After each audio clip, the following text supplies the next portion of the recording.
everyone. Thanks for joining our next session. I have Samir here from Loop Returns. He's the product marketing manager. Loop Returns is an exchange first platform for Shopify brands, and it's your secret to making returns profitable.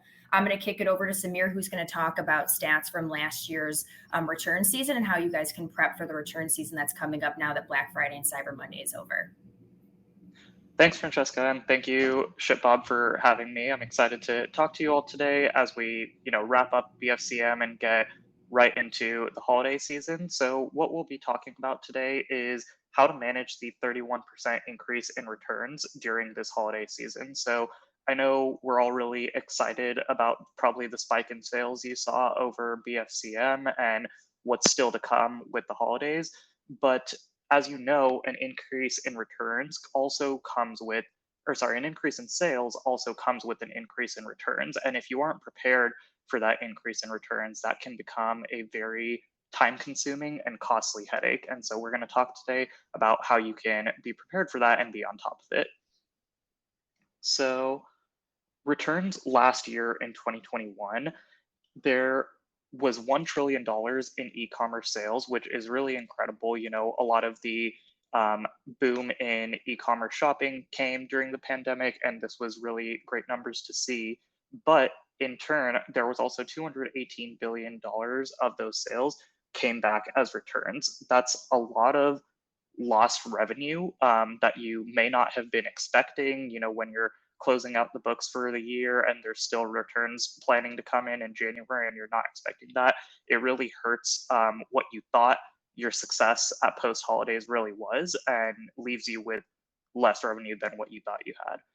And so tying that into the return season, again, it really can reverse your holiday success. On average, merchants will see a 31% increase in return rates during the holidays, which is, again, really something that if you're not prepared for it or you're not expecting it, can really hurt your bottom line. And return rates especially really peak between Christmas and New Year's, increasing to as much as 70%. So really crazy numbers. And we really called return season as that period post BFCM, kind of December, January, going a little bit into February. But if you think about it, a lot of people are just kind of buying their gifts or getting about ready to give their gifts, or maybe they just did a bunch of Black Friday, Cyber Monday shopping for themselves. I know I do that sometimes. But again, really, returns are really going to pick up because of the spike in sales that you probably just saw. So that being said, when we're talking about returns are going to increase, let's talk about what that means for your customers, though, and the experience they have when they try to go make that return. Let's say I'm a customer and I'm going to make a return, and I see in a return policy that it says email or call support to get this return started, which isn't a very user-friendly experience and definitely not something I could do on like a weekend if I wanted to, or things like that. Maybe I also see that I'm limited in options to all I can get is a refund and I can't get a different item that I was hoping for, or maybe all I really wanted was the same item I got but a different size, and that's something that's not supported by the return policy. Or worst case scenario, I go try to make a return and find out the return window has already passed and then I can't do anything. So again, these are really these experiences that hurt the customer experience. And what you're seeing on the screen here is that 65% of customers said they're likely to churn after a bad returns experience. So all of those examples I just gave of not being able to submit a return when I wanted, or being limited in my options can definitely hurt me as a consumer from coming back to that brand.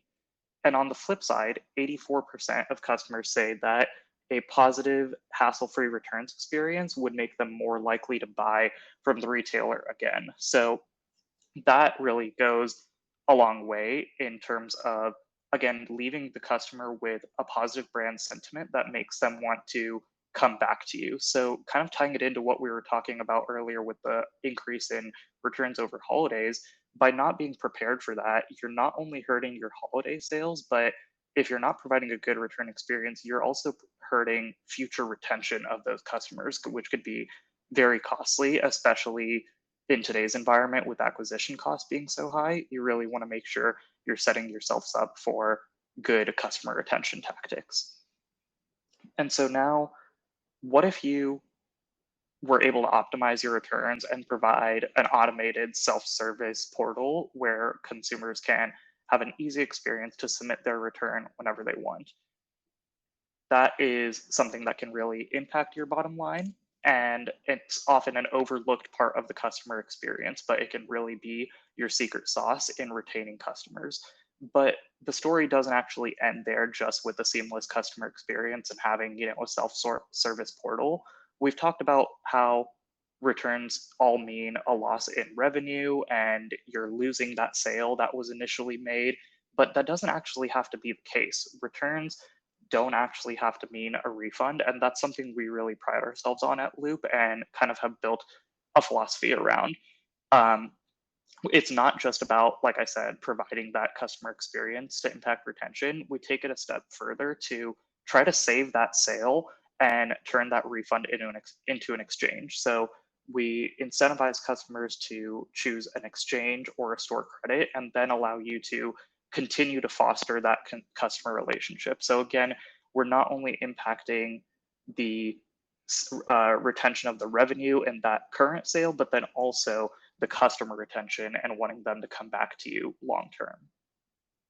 So, with all of that being said, how can you be prepared for the spike in sales and returns this season? We have 3 easy steps for you. One is to partner with the right return solution.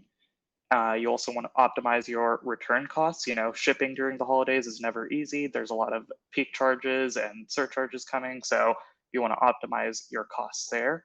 And then offer extended return windows. With the holidays, there's a lot of shipping delays, people getting their products late, or consumers holding on to their product as a gift and then giving it a month later. And then you want that person to be able to return. So definitely want to offer some grace periods with return windows.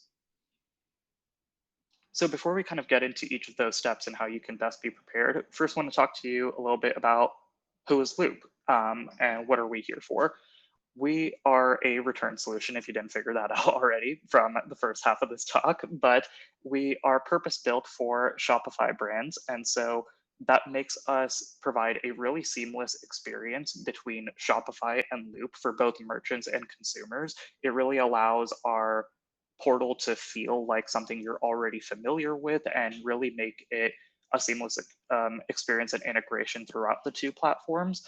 And it makes, for the consumers, it make returns feels like shopping again. And so again, providing that really great experience that leaves them with positive brand sentiment and wants to leave them wanting to come back to your brand more.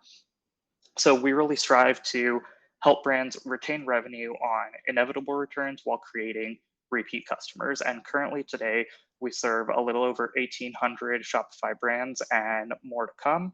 Some notable ones are Allbirds, Figs, Princess Polly, Chubbies, and definitely more. So getting back into our 3 easy steps to be ready for the spike in returns this season, you want to partner with the right return solution. There's definitely players in the market and you want to evaluate them and make sure you're picking the right one. So these are 4 things that you kind of want a return solution to do when you're evaluating them. Automate is pretty self-explanatory and a bit of table stakes with return solution. You obviously want to use technology to optimize just your returns process in general, as opposed to having support field these inquiries or just returns in general all manually. Again, like I said earlier, the example of a consumer going to your website and seeing that they have to call or email someone to start a return isn't the best experience. So you can automate that, save time, streamline your operations, and let your support team handle more complex tickets or just use their time more efficiently.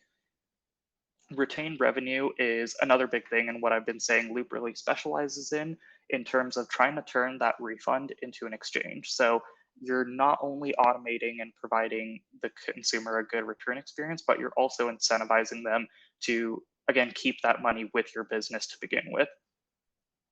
Another piece to think about as you're looking at return solution is the customizability. So you obviously want a return solution that can support your return policy, but you want to take it a step further as well. There's obviously going to be exceptions to your return policy at times, or times you want to treat a consumer differently. And so this could be, let's say you have a VIP customer, let's say you want to give a special offer to a first time customer or a first time returner. Maybe you have consumers that you know have abused your return policy in the past and you want to halt them from doing that. And so using some conditional logic with your return solution to determine what outcomes are actually available to a customer, or for a specific product, or et cetera, that can really take your return policy to the next level. And again, not just be kind of one blanket experience for all of your products and customers. And lastly, what we've been talking about, the big point of optimizing returns and post-purchase in general is to impact retention and delight your customers post-purchase so much that they'll want to come back and purchase with you again. What you're seeing here is one of our top customers from Aviator Nation saying that their returns philosophy changed. Returns are no longer a cost center, but actually a profit center. And they didn't realize how much revenue could be generated through returns. So again, it really is this mindset shift of returns being this time consuming and costly headache to actually being your secret sauce in your post-purchase experience to impact retention and revenue retention, customer retention and revenue retention. Second step is to optimize your return costs. Like I said, the holidays definitely brings more expensive shipping. And so you want to do what you can to keep those costs low and keep your profitability up. So you want to rate shop across multiple carriers and destinations and make sure you're always using the cheapest label available to you. And this is something that you can do in Loop. So basically, we enable you to look at labels across multiple different carriers, as well as, let's say you have an East Coast and a West Coast warehouse. You want to be able to send the return that the consumer is submitting to the most efficient one and the most cost effective one. And so just being smart about where you're sending returns and how you're sending them there. Another piece to this is return processing, and you want to make sure that you're processing returns that should be processed and not processing returns that shouldn't be. And what I mean by that is, let's say you get a return back, you've already issued the refund, and after that you find out, oh, they sent a box of rocks and it's not actually the product that was supposed to be returned, or even just maybe the reason was wrong. Maybe the consumer said it was damaged, but actually wasn't, things like that. You want to be able to process returns that, again, should be, and make sure you're saving money on ones that shouldn't be and not just issuing refunds. And so that's something you can actually work with your 3PL like ShipBob on to inspect returns and then process after the inspection, as opposed to just processing everything automatically without checking on it. And then lastly, there are definitely consolidation programs that you can look into that help, as it sounds, consolidate your returns before actually shipping them to you. So instead of getting one return at a time and using a shipping label for each of them, you can use a consolidation program to really cut down the cost of shipping and also be more efficient in your warehouse by getting a full pallet of returns back, as opposed to one box at a time, multiple per day, etc. You can have a very streamlined process with just one big shipment coming in every now and then. And the third step we talked about was to offer extended return windows. Like I said, a lot of people during the holidays are experiencing shipping delays with a lot of products getting off the shelf and needing to go out, as well as holding on to products that are meant to be a gift and then giving them a few weeks later. So you want to make sure that consumers, both getting a gift maybe, or again, experience a delay or any other use case, are able to return their products when they choose to. And so the holidays definitely a tactic there is to offer extended return windows.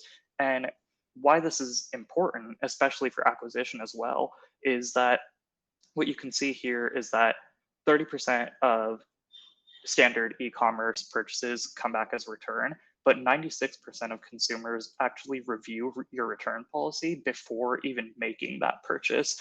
And 1/10 of consumers abandon their cart because they don't like the return policy. So here you're not only impacting, again, that post-purchase and potential retention of the customer, but you're also even impacting just the acquisition of them in the first place.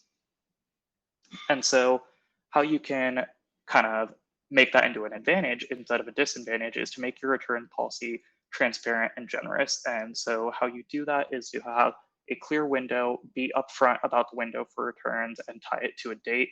Make sure you're letting people know, hey, you will only have a week to return this, or you have, 2 months, whatever it may be. Just be transparent about it. You want to use fees on returns strategically. Free returns are definitely still something that consumers look for and could turn them away if returns aren't free. However, we've also been hearing in the industry that a lot more brands are starting to experiment with the return costs for consumers and charging handling fees and things like that. So our advice would just be to be smart about it and use fees sparingly, and kind of going back to what we talked about of the preferred outcome of a return being an exchange over a refund. You can use these fees or bonus credits or things like that as ways to incentivize the outcomes you actually want. So maybe you charge a fee on a refund, but you don't on an exchange. And that's one example. And lastly, you just want to make your return as easy as possible and make sure you're highlighting that in your return policy. So keep including links to your returns portal as you send communications to customers, as well as in your actual returns portal, make the process of getting their return to you as easy as possible. So give them multiple options, whether that be, drop off at a carrier, maybe a printerless or packageless option, maybe a home pickup option, things like that, to just make the return process easy. And again, make sure you're highlighting these in your policy to impact the acquisition of the customer as well. And so to sum it all up, returns are inevitable and they're going to spike as we, wind down BFCM and get into more of December and January. And so you want to turn that potential liability into one of your greatest assets. And to sum up the tips that we went over today, you want to provide self-service automated returns, use them as an opportunity to save sales and incentivize an exchange over a refund, optimize your return costs, specifically with shipping, and build a generous, transparent returns policy. Thanks all, and now we can go into questions if there are any. Yeah, thanks, Samir. That all really resonated with me. Being a consumer, I definitely will not buy from places if I don't like the return policy or if it's inconvenient. I'm like, oh gosh, like when am I going to go return this to the store, or how am I going to get this to the post office? So I feel like Exactly. this will hopefully resonate with a bunch of brands just thinking about their different customer profiles and how their customers like to shop and make returns and what's valuable to them. How soon can someone, this is a question I have, not from the list, but how soon can someone get onboarded with Loop? If we're talking it's the beginning of December right now, Mhm. and maybe they want to get onboarded before returns start coming back after Christmas and New Year's Eve, New Year's Mhm. Day, like how fast can they get onboarded with Loop right now? Definitely. I think that timeline is very, we're more than happy to accommodate that timeline. I think we usually take about a 30-day timeline from signing to get fully online on your store. And that includes some testing before actually putting the returns portal live so that you can be really happy with the experience. But again, if there is a specific timeline and with, like you said, holidays coming up and merchants wanting to act quickly, that's definitely something we can accommodate. Awesome. And now for the questions that people posted. Someone said you mentioned that being able to customize different outcomes of the returns based on the customer, the aspects of the consumer. Can you share some examples of how merchants leverage that?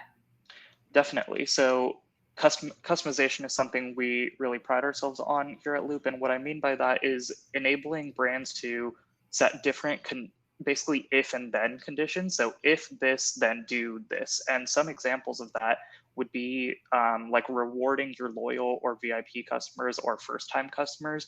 So maybe if the customer is part of your VIP list, give them free shipping or give them X amount of bonus credit to use for an exchange or things like that. And on the flip side, you can do that as well for bad actors and people that you have noticed abuse your returns policy in the past, and you can halt them from like the amount of returns they can submit, or maybe charge them an increased fee for returns or things like that. That's So awesome. if, yeah. I didn't know it was by specifically per customer. I didn't know you can get as granular as per customer. I want to set these rules up for them. That's awesome. Yeah, it would be leveraging tags in Shopify. And so it can get really complicated, but also really powerful in terms of how much you can really do with that feature. Awesome. Another question, how does the impending recession factor into the returns conversation? Definitely. So, kind of with the current economic climate, we're seeing a lot of brands shift their mindsets from more of a growth mindset to much more of a profitability mindset. And what I mean by that is your leading KPI shouldn't be how many sales did we make, it would be how much profit did we make. And so returns are a big part of that. As we were talking about, your sales could be super inflated, but then 30% of them are coming back as returns, and then you've lost all that revenue. And so profitability and looking at profitability over growth is definitely an important factor going into this economic climate, to make sure that you're prepared for it. Awesome.